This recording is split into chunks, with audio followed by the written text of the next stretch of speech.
One concept that's been tremendous for us is the slot pop pass, and we've adjusted this and changed it over the years. But I think one thing that it does nicely is it forces the defense to be aligned correctly pre-snap. And if they're not, there's just too much space. I mean, leverage is leverage. There's too much space that you can take advantage of if you empower your quarterback.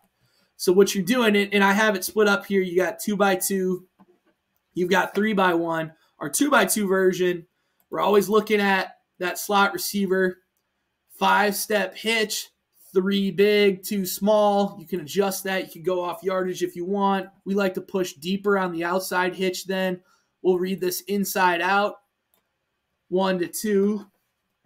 3x1, exact same look from number 3 and number 1. The difference is now number 2 is going to run a mandatory outside release, inside fade as your alert throw. That would be your alert throw against man coverage. I wouldn't say we've gotten to it a ton, but that's your alert throw against man coverage.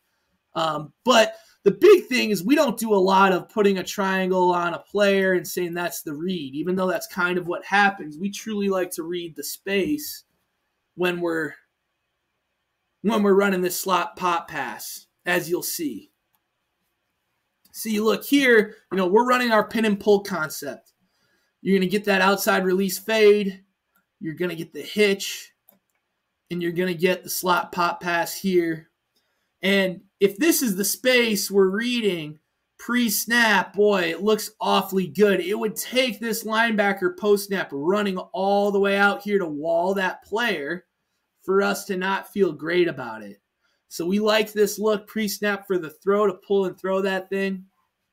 If we were to get some sort of zone pressure, fire zone pressure, if we get cover 3, let's say they spun to 3 in some capacity, that hitch, because this player would be working down hard to kill that play, that hitch would become our primary option against a fire zone coverage look. That's a really important answer, I believe, against zone pressure, to read out that hitch as well. But good example here, you look at all that space.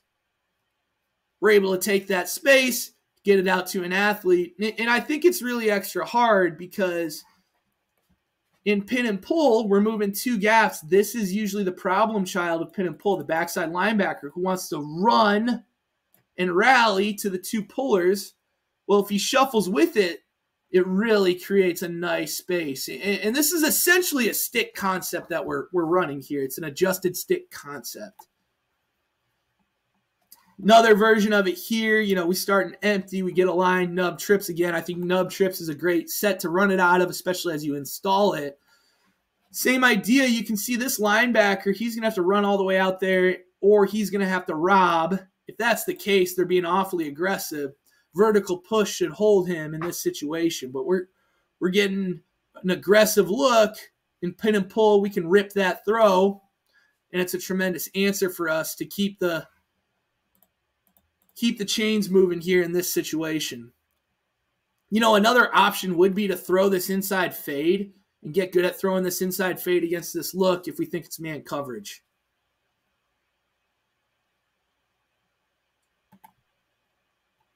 And then, really as you're trying to design these, you're trying to find a player in your system, a player in your offense who's great with the ball in their hands. What's their superpower? Like this slot right here, he's got elite speed. Let's quick pitch it out to him. Great job. We get a lot of pressure here. We bust in the run scheme, but it's a good job with our quarterback getting the ball out of his hands. And then you look at getting it to the right skill guy. We got it to the right guy. And it's such a simple throw and a great way to get it to your slot in space.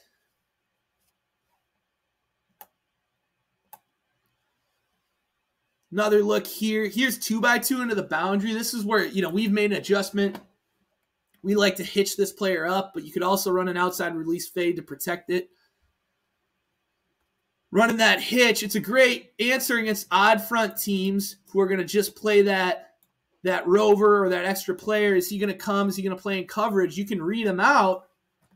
We can get the ball out of our hands. Now we're getting it out of our hands down the field. That's a 15-yard gain. Really efficient play. Really great answer. Great pressure answer for our quarterback to account for that. 3-by-1.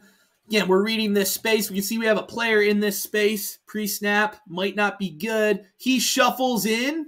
Well, that's plenty of space there as he shuffles out of that space post-snap. That's where you really have to count on the post-snap run action and what it does to the defense. You're really counting on that to pull and throw it. And then now, again, we got it to the right guy because he's able to create on his own. We get close to 20 yards there on a really simple play. And you can see how fast the ball gets out of our quarterback's hands. And that's part of, hey, we want to be instinctual. We want to play instinctually. We've repped this so many darn times. It's second nature for these guys. They can play without thinking and go execute it because we've done it so many times. Same thing here. We got 2-by-2. I love the idea of reading out that hitch. At the time, like I said, we were running some fade with it, which you certainly can do. Once again, they decide to bring that odd front edge player against off coverage, and we've got a great situation to get the ball out of our hands. That's a 12-yard gain on a nice, easy throw for our quarterback.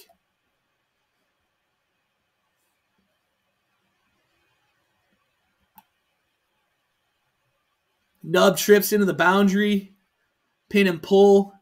This is a really good job, going back to talking some quarterback play. It's a really good job just with ball placement here with our quarterback. He can see the space, and he can see who's a threat to the space here. Who's the threat to the space? This backer's the threat. Well, let's feather it outside shoulder. And this is why the outside release at number 2 is so important, so that we can place that ball to his outside shoulder. And it's really a tremendous job making it hard on the defense. But great ball placement leads the slot up the field. I think it's difficult to defend. Similar look here. Great job just taking that pop pass. And I like, the other thing I like is our slot does a good job presenting his shoulders and his chest to the quarterback so we can get that ball delivered. But good quick release and decisiveness from our quarterback. Little window dressing there with the tailback front side. We'll talk more about being a 6-back offense and involving the quarterback run game. But here, able to deliver the RPO off that look and pick up a ton of yardage. Nice easy throw on a 3rd down. Trusting the yards after the catch. Trusting the space. Great job by our quarterback. I love it. We've got some 3rd string, 4th string guys in here. I love seeing this and knowing, hey, all these guys, all these skill players, they understand our system and they're plugged in. They probably didn't get a lot of reps against the scout team this week, but shoot, he knows what to do, pull and throw it, move the chains. It's a really good job by that crew. Yeah, 2-by-2. Probably a little deep on this one here. Throw this one a little bit deep, but I like how our quarterback gets the ball out of his hands. And we're really forcing the defense to defend the boundary now.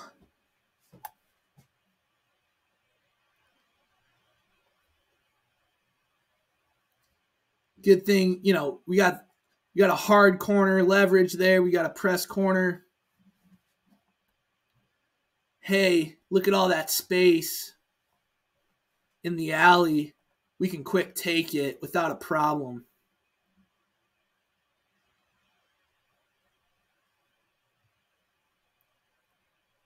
And so much of this play, too, is you really need to be willing to threaten vertically. And you can see playing off coverage here, he's a great vertical threat. That's going to help create space. So much space and yards after the catch just because he is that vertical threat. He's earned that right.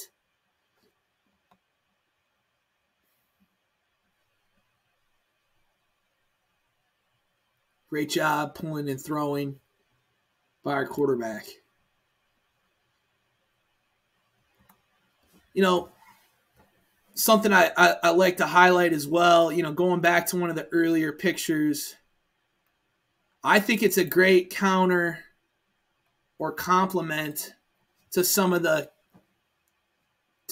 perimeter RPOs. So you look here, if defenses are going to try and design some structure, so if we're running a lot of bubbles, what they're going to try and do, and they know we're trying to get out to the sideline and we're trying to out leverage, what they'll do is they may take a player and really run or align outside leverage to try and protect that area of the field for them. Well, now this is a great counter because you're going to hit this pass up in that same space. So they're right now with their leverage, they're designed to make it a little bit harder than we'd like with some of those perimeter RPOs. Well, now we've got a tremendous answer built in to help complement what we're doing, taking that space. And then, of course, you know, it's going to help you in the run game as well, right? That's something that's really important for us to see. So you can see we're reading it out, that Puma. We've got an extra player. Now you're really getting 3 over 2. He's going to wall here. We can get that sucker handed, and it's going to help create space in the run game. Here we're running counter with it. Again, we can really run it with any sort of scheme. You know, going back to the conversation we were starting earlier about how to protect these throws, you truly want to lock all first-level defenders. So anyone, you know, who's walked up or has a hand in the dirt, we got to make sure they're accounted for with your front 5. But again, helping out your run game by doing this. So going back to that conversation, we wouldn't want to leave this DN and let him squeeze and try and throw a downfield RPO. What we're going to do, we're going to lock this backside, and because it's a downfield RPO, it becomes a second-level space read with the understanding that we're not blocking this guy in the scheme anymore. So you can see here what happens. Like if we pulled this, we'd be in trouble because he really should be locking that backside. It's a bust by our tackle. We're lucky we get that thing handed.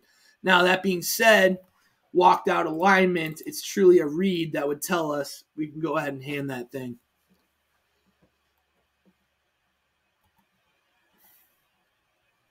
Another look at it here, we'd want to lock this backside now. He kind of becomes the read in space here. That's a better job of locking the backside, protecting if we wanted to pull it. And you can see we get out to the perimeter. And that's where you're creating the conflict for the defense now. It's a different way to do it.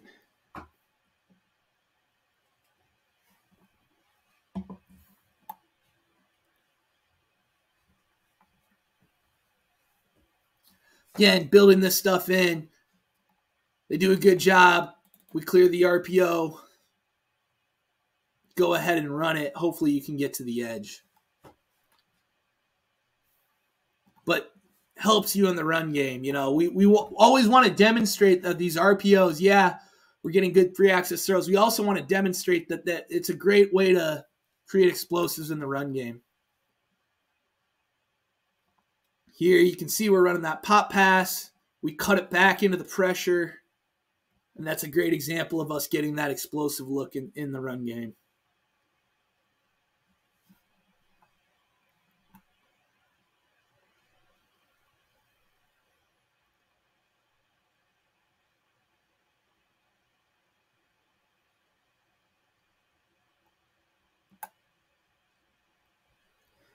And then, as we talk about how this system's evolved with different defensive looks, we'll highlight this more in our six-back talk. But, hey, forcing the defense to clear that. Well, now we've handled the hardest part of the scheme, adding our tailback in, kind of bringing it all full circle. Here's a great example of it.